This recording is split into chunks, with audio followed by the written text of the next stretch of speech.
Mau tanya, saya kan baru datang ke Jogja nih. Saya mau ke Malioboro tuh arahnya lewat mana ya Pak? Walah, gampang Mas. Kalau kita lihat ke utara, pasti tampak Gunung Merapi. Gunung Merapi. Arah selatan, Pantai Parangtritis. Parangtritis. Nah, Malioboro berada di antara keduanya karena merupakan bagian dari Sumbu Filosofi Jogja. Itu apa ya Pak? Sumbu Filosofi Jogja itu Garis imajiner Yogyakarta yang kemudian menjadi sumbu filosofi Yogyakarta adalah garis tegak imajiner di Kesultanan Yogyakarta.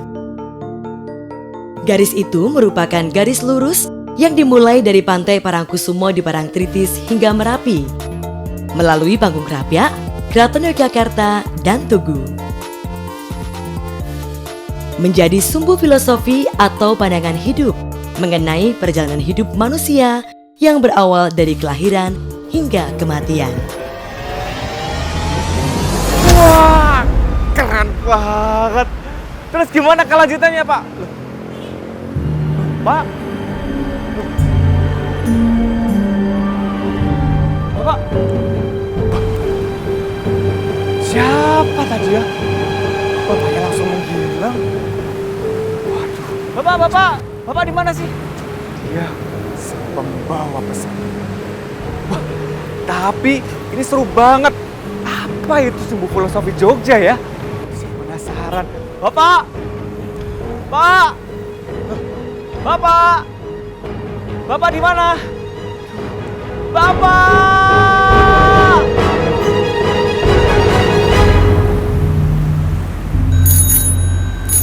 Monggo Mas. Ya Pak. Oh, bapaknya ambil sepeda terus pergi. Kirain menghilang. Oh, filosofi Jogja. Penasaran. Apa itu tadi ya? Bapaknya udah pergi sih ya.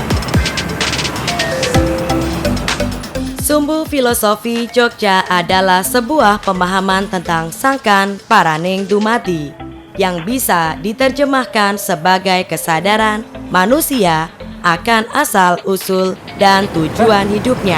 Siapa kamu? Kok kamu jawab pertanyaan saya? Halo, aku Siti.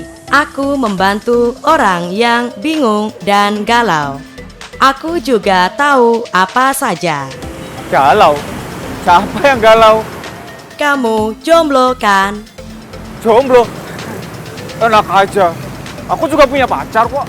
Kamu kelihatan sekali kalau berbohong dari nada bicaramu. Haha, haha. Serah. Tidak usah marah. Kamu ganteng kok. Pak Siti bisa aja loh. Jadi gimana?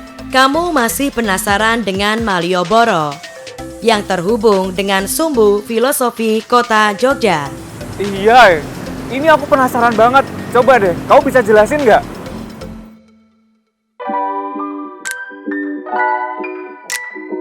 Pembangunan kota Yogyakarta dirancang oleh Sultan Hamengkubuwono I dengan landasan filosofi yang sangat tinggi, dengan menata kota membentang antara utara selatan dan membangun keraton sebagai titik pusatnya.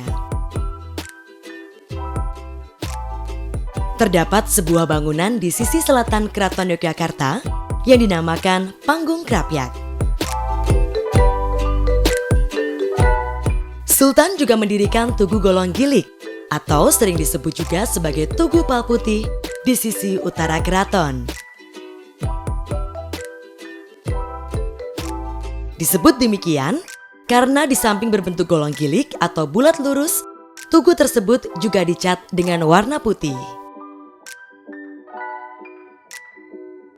Dari ketiga titik tersebut, yakni Panggung Krapyak, Keraton, dan Tugu, apabila ditarik suatu garis lurus, akan membentuk sumbu imajiner yang dikenal sebagai sumbu filosofi Yogyakarta.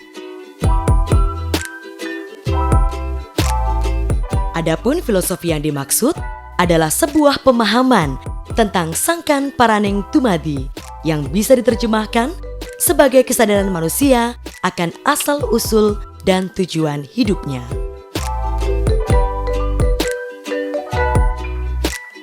Sumbu imajiner itu diwujudkan dengan sebuah jalan lurus yang menghubungkan ketiga titik tersebut. Gunung Merapi di ujung utara dan Pantai Parangkusumo di ujung selatan. Menjadi garis imajiner berikutnya yang menjadi pendukung sumbu filosofis tersebut. Gunung Merapi di utara Yogyakarta ini sebagai tempat terakhir dan tertinggi. Jiwa manusia akan bersemayam, yaitu nirwana atau surga.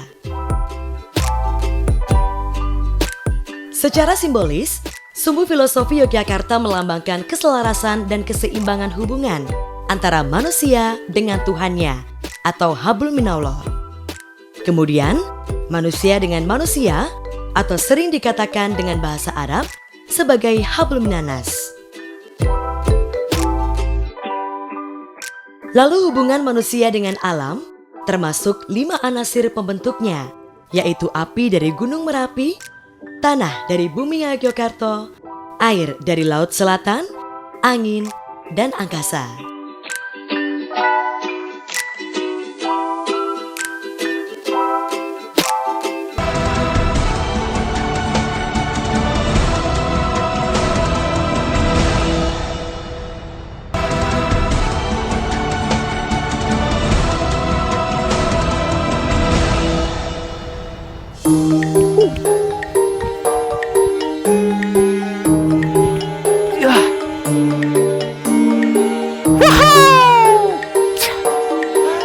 Bagus banget nih pemandangannya.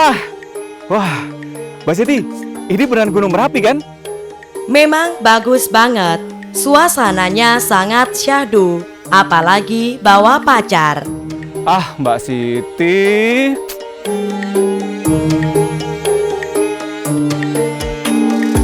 Di Gunung Merapi banyak tempat wisata. Salah satunya Bunker Gunung Merapi.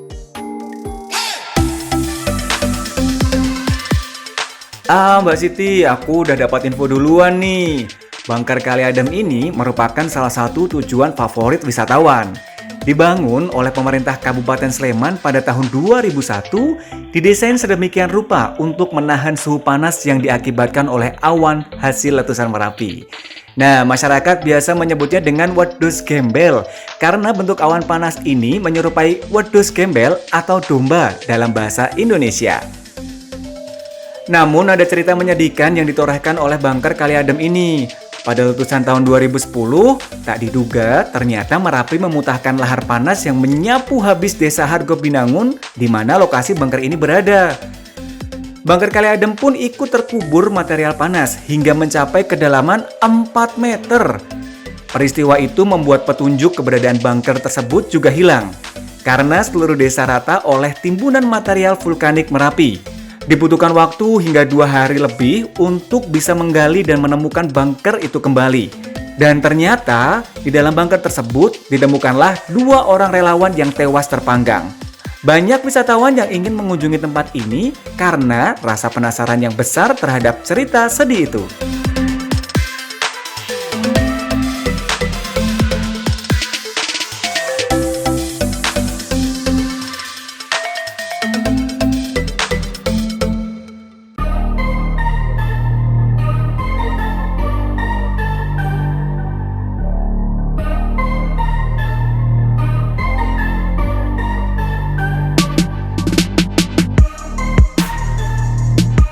Di sini kita bisa menggunakan jeep untuk menjelajah wisata di sekitar Gunung Merapi.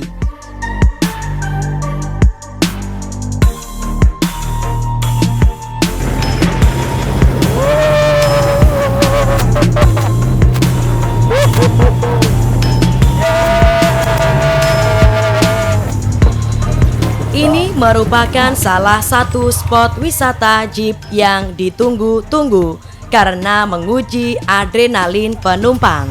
Mbak Siti, tenang aja, aku tuh nggak takut, nggak usah khawatir. Oke, aku mau lihat ekspresi pemberani.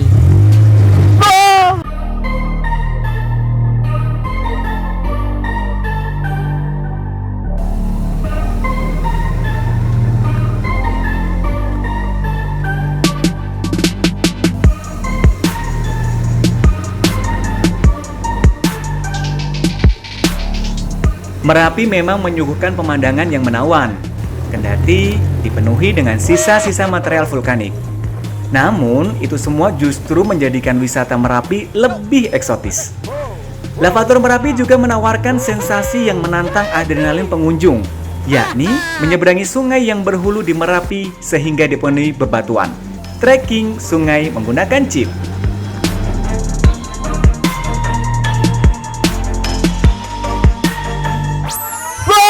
Kamu takut ya teriak-teriak? Enggak, cuman kaget aja. Aku nggak pernah merasakan ketakutan sedikit pun ketika berada di dekat kamu. Pak Siti bisa aja loh. Karena kamulah kekuatanku. Kamu ini bisa aja.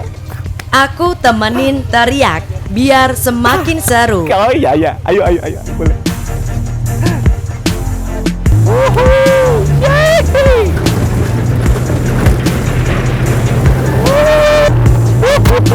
Wah, wah, wah.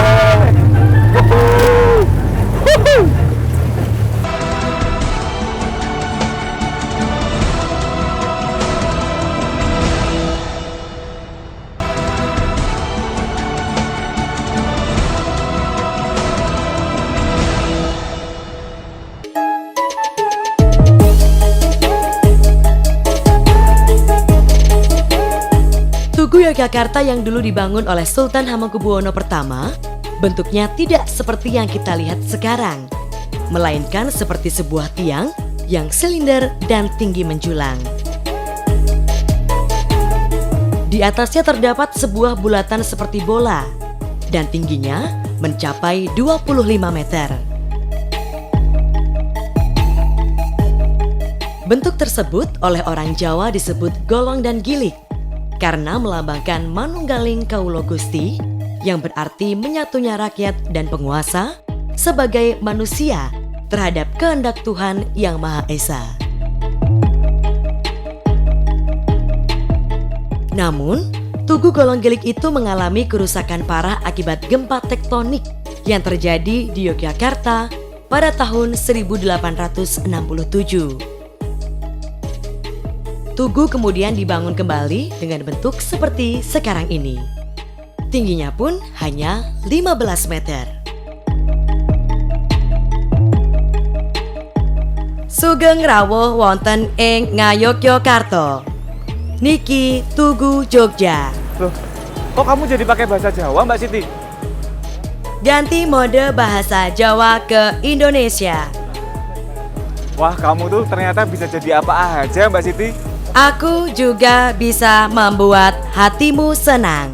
Gimana kalau kita berdua jadi komplotan penjahat? Kok malah jadi komplotan? Aku mencuri hatimu dan kamu mencuri hatiku. Tuh, Mbak Siti. Ah.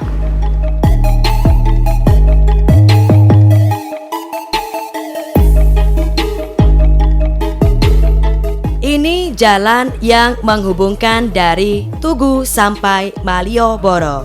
Jalannya bagus ya, dibuat pedestrian. Paling enak kalau jalan kaki. Iya, apalagi kalau jalannya sama pacar. Aku mohon, jangan jalan-jalan terus di pikiranku. Duduk yang manis di hatiku saja. Mbak Siti.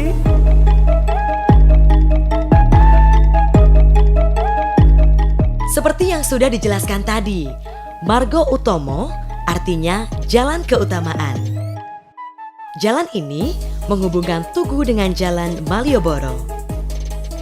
Jadi, bagi seseorang yang akan menuju pusat kehidupan di keraton sana, orang harus mengalami keutamaan dan berjalan dalam keutamaan itu. Artinya, orang hidup harus tahu membedakan yang baik dan yang buruk, dan hendaknya memilih yang baik saja. Sampai juga di Malioboro. Waktunya selfie dulu. Boleh ikut selfie enggak? Ngapain kamu mau ikut selfie, Mbak Siti? Mau nunjukin ke NASA kalau ada yang lebih indah dari bulan, yaitu Mbak kamu. Siti, Mbak Siti. Ah, sukanya loh.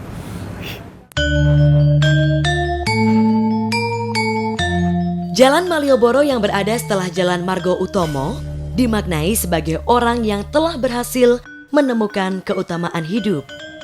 Maka, manusia diharapkan bisa mengajarkan kebaikan menurut ajaran para wali, sehingga nantinya akan memperoleh jalan kemuliaan di depan sana.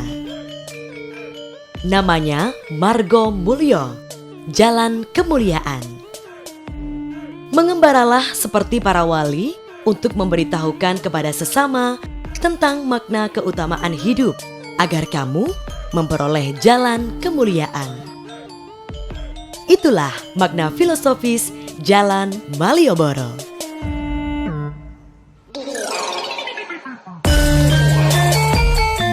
Dan inilah jalan kemuliaan itu, Margo Mulyo. Sebagai bagian dari sumbu filosofi, jalan ini lurus di jalur garis imajiner, menghubungkan Margo Utomo dan Jalan Malioboro menuju Keraton Yogyakarta, pusat kehidupan itu sendiri. Dari Margo Mulyo, kita akan melintasi kawasan 0 km.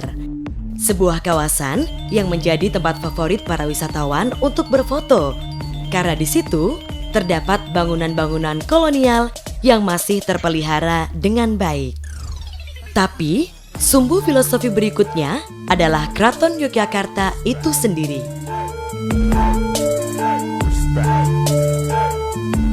Keraton Yogyakarta ini merupakan pusat dari semua sumbu, baik sumbu utara yang berawal dari Tugu Golong Gilik dan sumbu selatan yang berawal dari Panggung Krapyak. Keraton juga merupakan tempat tinggal sultan, maka Keraton Yogyakarta ditempatkan sebagai pusatnya, yang melambangkan bahwa seorang sultan harus mampu mengantarkan dan membimbing masyarakatnya tanpa membeda-bedakan, agar mampu memahami tujuan hidupnya, yaitu sangkan paraning dumadi.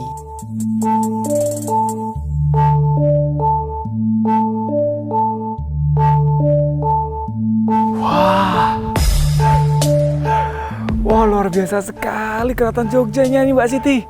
Benar, raja beserta keluarga masih aktif dan ada di keraton. Wah, berarti saya bisa ketemu sama rajanya dong. Tidak semudah itu, Ferguson.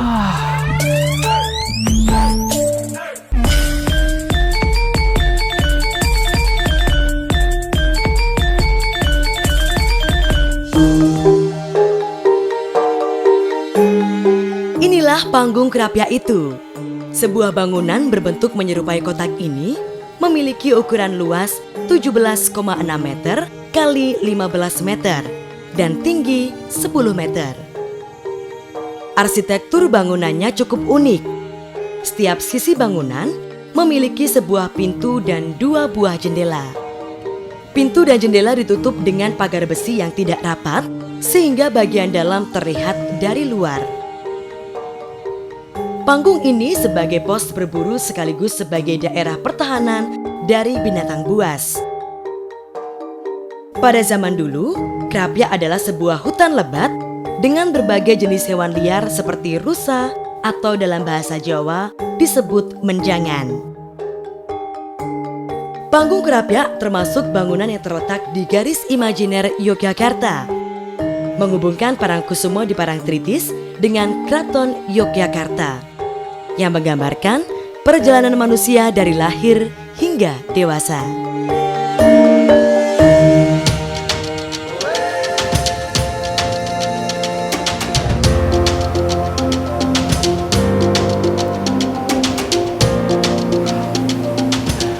Jadi ini ujungnya Pantai Parangkusumo.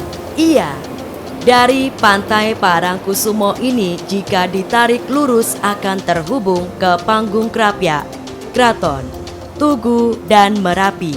Indah ya pantainya. Kamu itu seperti garam di lautan. Kok garam?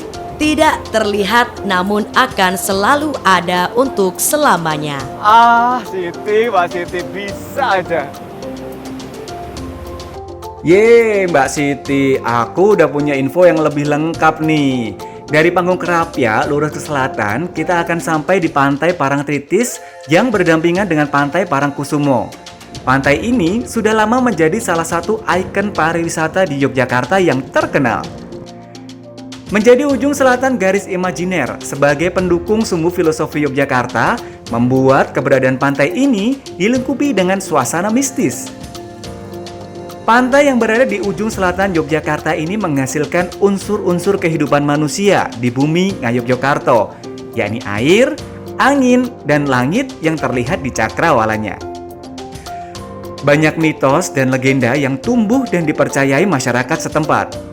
Antara lain, dilarangnya penggunaan warna tertentu manakala kita berkunjung ke Pantai Parangtritis dan Parangkusumo ini.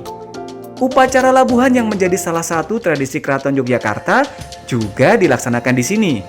Konon, tradisi itu dihubungkan dengan legenda Ratu Pantai Selatan yang bernama Kanjeng Ratu Kidul.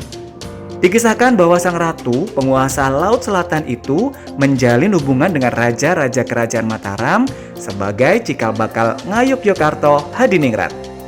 Hal-hal itu semakin menjadikan suasana Pantai Parangtritis semakin wingit atau mistis. Namun begitu, cerita-cerita mistis tersebut tak menyurutkan para wisatawan untuk berkunjung ke pantai ini. Sebab di sini merupakan salah satu spot menarik untuk menikmati keindahan sunset. Matahari yang bergerak menuju peraduannya di ufuk barat meninggalkan jejak warna jingga di cakrawala Pantai Parangtritis. Bapak. Bapak yang ketemu di jalan tadi. Gimana? Apik tenan to Jogja? Bagus banget Pak pantainya. Ternyata tidak hanya wisata, namun tempat-tempat wisata yang terhubung sumbu filosofi ini mempunyai makna yang mendalam akan arti kehidupan.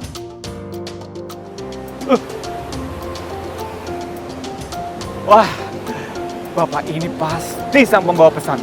Tahu-tahu datang, tahu-tahu menghilang.